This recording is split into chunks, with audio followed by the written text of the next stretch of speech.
Welcome to Exit Realty Central video training. Hey, I am your host, Billy Jack, franchise owner and designated supervisor here at Exit Realty Central in El Paso, Texas. Hey, so in this video, I'm going to talk about the buyer representation agreement. Okay, this is a very important form.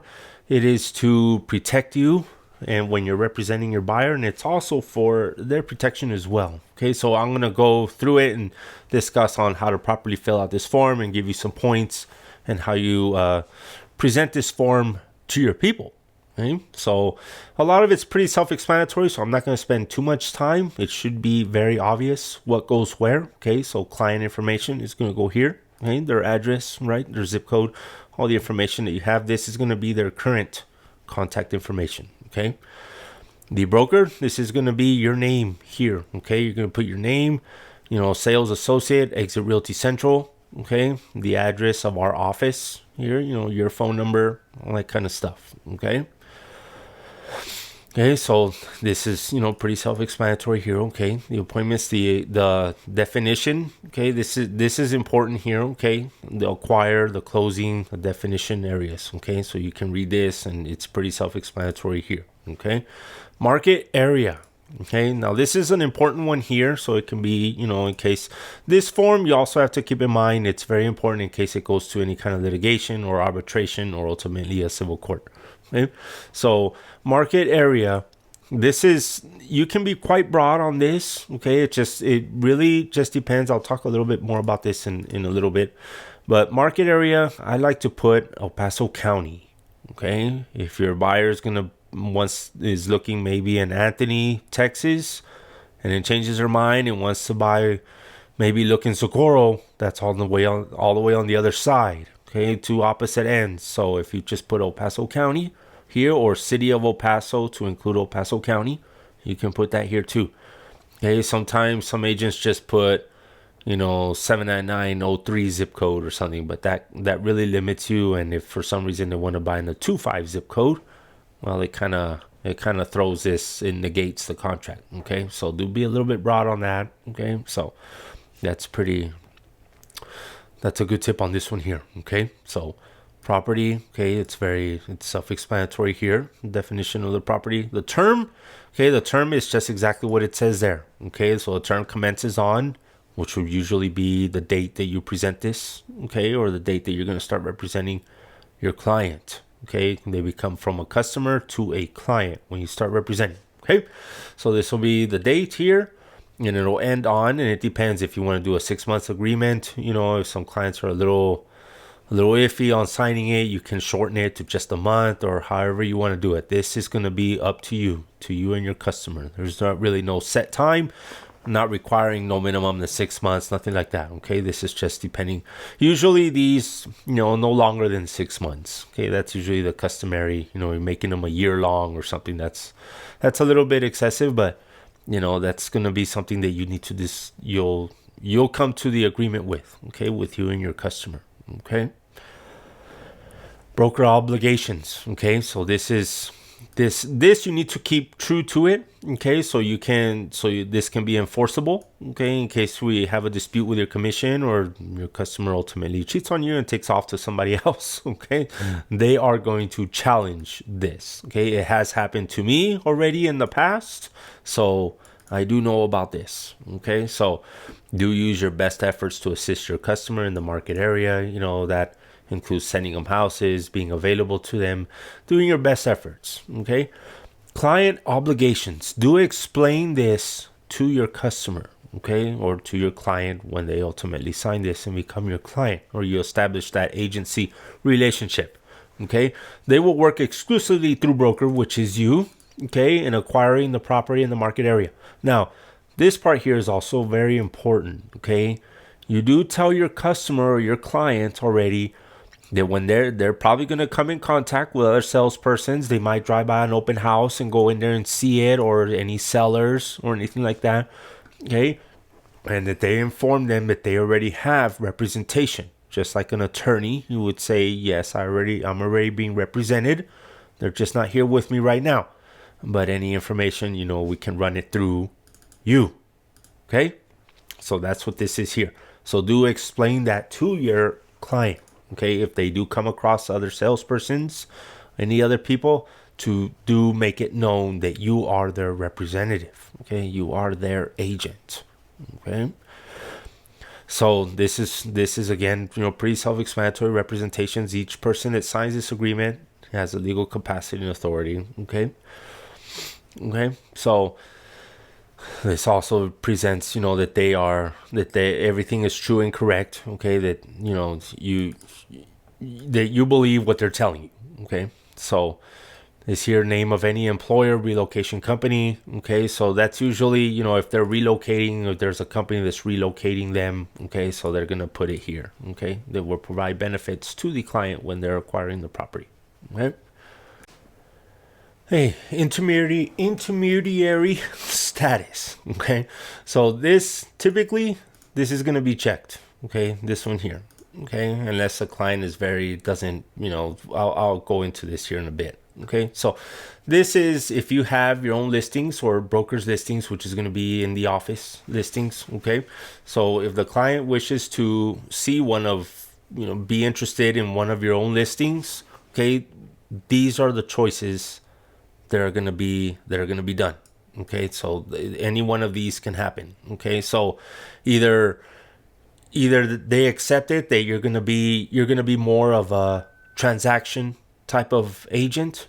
Okay, so you carry out instructions, okay, and during the negotiations on all that, or you can appoint somebody else to help the buyer in case if you have the listing, so there's no conflicts, things like that. Okay, so this is another one here, another option, and then this is another option here too, which would be no appointments, and you're just going to serve under the transaction, a transaction agent, really. Okay, so but you're not going to render any advice or negotiations to either party because it'll make it quite difficult since you're kind of stuck in the middle. Okay, so these are the options. So you just explain that to your client that if that is the case, if something like that happens, these are the options that we can go with. Okay, if they're comfortable with just being represented as a transactional type and not actual fiduciary duty transaction. Okay, so. And then this really explains it here. Okay, and this tells you what your responsibilities are. Okay, so you need to treat them honestly. You still need to comply with this real estate act. Okay, then you're not going to be disclosing. Okay, so you do tell them that, if it does happen where you're interested in one of my own listings or listing inside my own office, you're going to be more privy to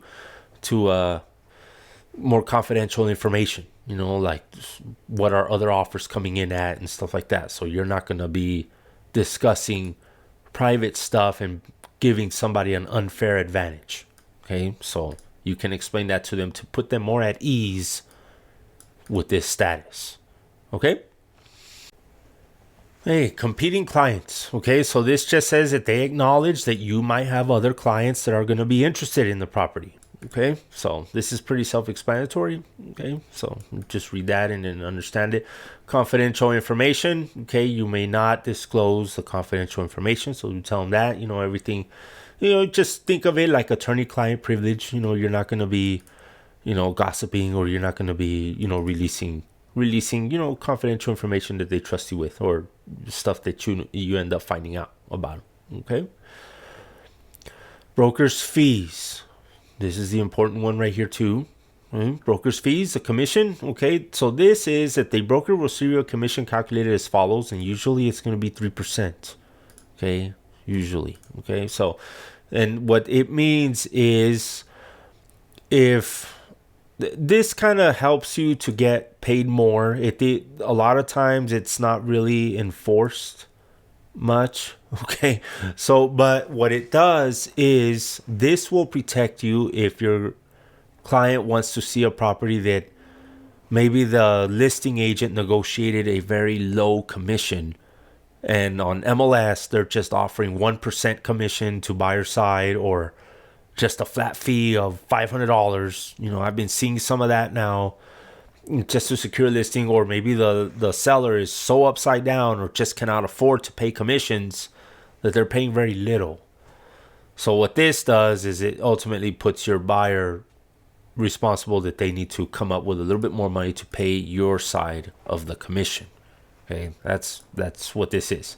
Also on for sale by owners. Okay, this is where this really comes into play right here on the for sale by owners, because your client might be interested in a for sale by owner, but of course the seller is not going to want to pay any commission because that's why they're selling it for sale by owner, right? So you can tell your customer, hey, you're going to come up with my part of the commission and I'm going to represent you in this transaction. Okay, so that's what this is here. Okay, this is the same thing, but just for rentals. Okay, for if you get a rental, right? Okay, so source of commission payment. Okay, so this also coincides with this here. Okay, so as I was saying, sometimes on MLS you might just have 1% commission. So if you have a 3 here, then they're just gonna have to pay you a 2. Okay, because you're already getting paid some of it. Okay, so it says right here, first you're gonna seek to get paid from the seller, landlord, or other agents. If they refuse to pay, then the client will pay the specified amounts less any amounts that are listed on the MLS. Okay, makes sense? All right. So, earned and payable. Okay, so a person is not obligated to pay the broker commission until it is earned and payable. Okay, so these are the definitions of it, and this is going to come into play in case it needs to go to arbitration, civil court, issues like that. Okay, so this is pretty self-explanatory. Upon the closing of the property, or you did find them a property, you were the procuring cause of it. Okay, that's what all this here says. Okay, additional compensation. Okay, so this is just what it says right here. Okay. Acquisition of brokers listings. Okay, so this basically says, if you already have a listing, okay, you already set the commission terms, so you're going to be paid according with that. Okay, and the client's not going to have any obligation to that. Okay. Now this here, the construction of the client uses broker services, for the negotiation of construction or improvements to the property. Okay, so then you're going to put the fee here. This is a little bit unusual, okay, but that's, this is here for that. Okay, so this, you can just read this and it's pretty self-explanatory here. Okay, protection period. Okay, this is after expiration of this agreement. Okay, so protection period, sometimes some people put 30 days. 30 days maybe can be a little bit standard. Okay, maybe 15 days, 30. But essentially this is, a lot of times if you only have this agreement for, let's say, 60 days, for an example, you're showing your customers some houses and this contract expires, and 2 weeks later or so, they still buy it. They go and they buy it with somebody else. Well, that's your protection period. Well, you are still the procuring cause of this. Okay, so that's what this is. That's what this is here. Okay. Escrow authorization. Client authorizes and broker may so instruct the escrow or closing agent, okay, so to collect and disperse to broker all amounts payable to you. Okay, so essentially, it'll come out of the funding. Okay, so that's the escrow authorization. County, El Paso County. Okay, so you do put that there. Okay, just like this, just like that. El Paso County. Okay, because that's where we're at. All right. This is what it says, what's going to happen. Okay, first, just like any other part in the Real Estate Act, first you need to agree to go to mediation. Okay, so that's for the good faith, and that's the first step in it. Okay, it's mediation, arbitration, and then civil court. Okay, so if you're paying attention, you can hear my cat there meowing. All right, so we're just going to leave that on in there. All right, so default. Okay, this is self-explanatory. If either party defaults with the agreement, okay, and this is what's going to happen.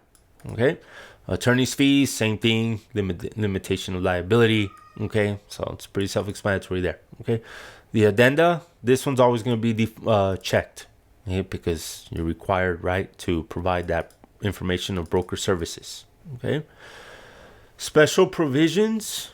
Okay, special provisions, this is if you're going to have any other special instructions or any kind of other special agreements that you're going to have with your customer. Okay, so additional notices. Okay, so this is pretty self-explanatory. Okay, the fair housing laws, stuff like that. This is a lot of the release of liability for you. You're not an inspector, a surveyor, engineer, things like that. Okay, so now here, okay, this is the broker's printed name, which is exactly what it says. The broker, which is Maria, it's going to be her printed name, license number here. This one can be your signature here. Okay, so you can put your signature here, the date, and then your printed name right here as the associate. Okay, and then the client's printed name and signature. If there's two of them, then it's theirs right there. Okay, so that's really about it here. This is pretty simple to fill out, but it can be a little bit intimidating to present this to your customers. But do just explain to them, the meaning behind it and all that is. Okay, and how it helps to protect them too. Okay, so it gives you the authority to be their agent, to be their representative. Okay, so that's it for this video here. Hopefully it helps you. All right, see you on the next one.